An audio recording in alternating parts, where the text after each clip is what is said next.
In this video, I'll introduce you to the organs that make up the female reproductive system, and I'll describe their functions. Let's look at the outside of an adult female body. We can see the breasts that grow and change during puberty, and again during pregnancy, so they are ready to produce milk and feed a newborn baby. Unlike the male, you can't see many external reproductive organs around the female pelvis. We need to go inside the pelvis to see many of the female reproductive organs. They look like this. The female gonads are called ovaries. There are 2 ovaries located on either side of the pelvis. Each ovary is oval-shaped and slightly larger than an almond. The size of an ovary varies during each menstrual cycle, as well as during pregnancy. The ovaries are an important part of the female reproductive system. Ovaries produce eggs or oocytes, as well as the female sex hormones estrogen and progesterone. Each oocyte is just one single cell, and they are tiny compared to the eggs of some other species like chickens. All the oocytes a woman will ever have are present in her ovaries at birth. Oocytes only make up a small proportion of the ovaries. They also contain other cells that support the oocytes in their development. Usually just one egg grows to maturity each month. Only this mature egg is released from the ovary, and this process is called ovulation. After ovulation, the oocyte enters the oviduct, also known as the uterine tube or the fallopian tube. The oviduct connects the ovary to the uterus or womb. But the oviduct is not just a tube. It also provides nutrition, and it actively propels the oocyte into the uterus.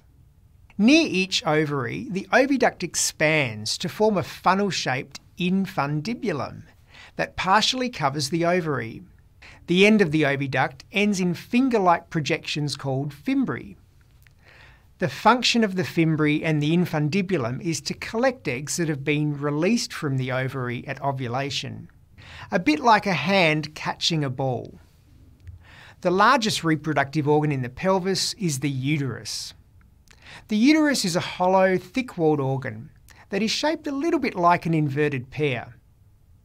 In a non-pregnant woman, it's about 7 centimetres long and 5 centimetres wide. The uterus is pretty amazing because during pregnancy its size increases dramatically as a baby grows and develops.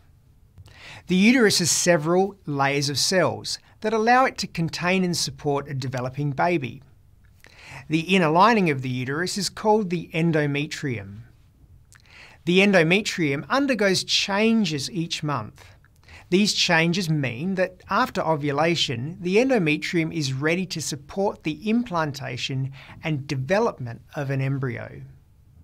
If pregnancy doesn't occur, all but the base of the endometrium is shed during the woman's period, also called menstruation. The base of the endometrium remains attached to the muscle layer beneath. This muscle layer contracts during childbirth to help push the baby out of the uterus through the cervix and the vagina. The lowest narrow part of the uterus is called the cervix, and it projects into the vagina. The wall of the cervix contains many mucus-secreting glands. This mucus solidifies to form a thick plug at the opening from the cervix to the vagina. Why?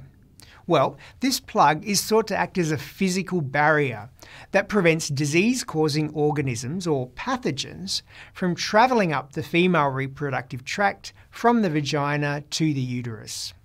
At ovulation, this mucus plug thins considerably to allow sperm to easily move through and into the uterus. Finally, there's the vagina. The vagina is a thick, 10 centimetre muscular tube that extends from the uterus to the outside.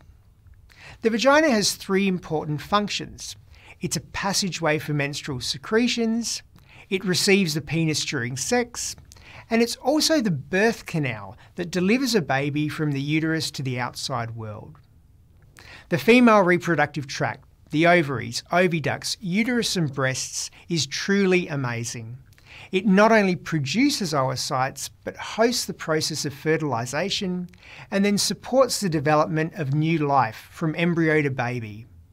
Next, you'll be introduced to the structure and function of the organs that make up the male reproductive system.